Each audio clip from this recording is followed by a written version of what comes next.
जैसे अनुभवों की अगर बात की जाए तो उसमें हम देखते हैं जैसे कि एक रशियन ऑथर्स एक तरह के रहे हैं, अमेरिकन ऑथर्स एक तरह के रहे हैं, जर्मन अलग हैं, इंडियन अलग हैं। तो कहा जा सकता है एक तरह से कि शायद उनको अनुभवों ने ऑफ देयर नहीं, देखिए शैली, स्टाइल, इस पर आपके माहौल का असर पड़ सकता है। लेखन में भी एरा होते हैं। राइट। आप भारत में आते हो तो आप कहते हो मध्ययुगीन भक्ति काल, वहाँ पर आप जाते हो कहते हो रोमांटिक एरा था।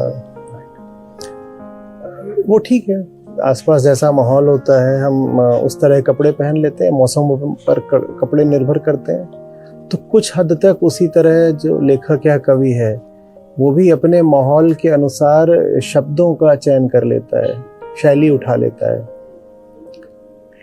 लेकिन जो बात है, जो सार्थकता है, वो केंद्रीय चीज है, वो कायम रहनी चाहिए। आप रूस में हैं तो आप रूसी तरीके से सार्थक बात करिए, आप अमेरिका में हैं तो आप अमेरिकी तरीके से सार्थक बात करिए। आप हिंदी में लिख रहे हैं, तमिल में लिख रहे हैं, भोजपुरी में लिख रहे हैं, आप जहां भी जैसे भी लिख रहे हैं, आप तरीका आपका समय सापेक्ष हो सकता है।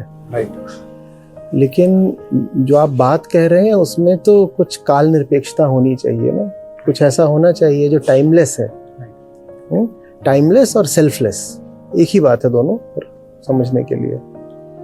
तो वो अगर नहीं है तो फिर लेखन तो बस एक तरह का व्यसन है, एक नवाबी लग्जरी है, इंटेलिजेंस है कि हम बैठकर लिख रहे हैं।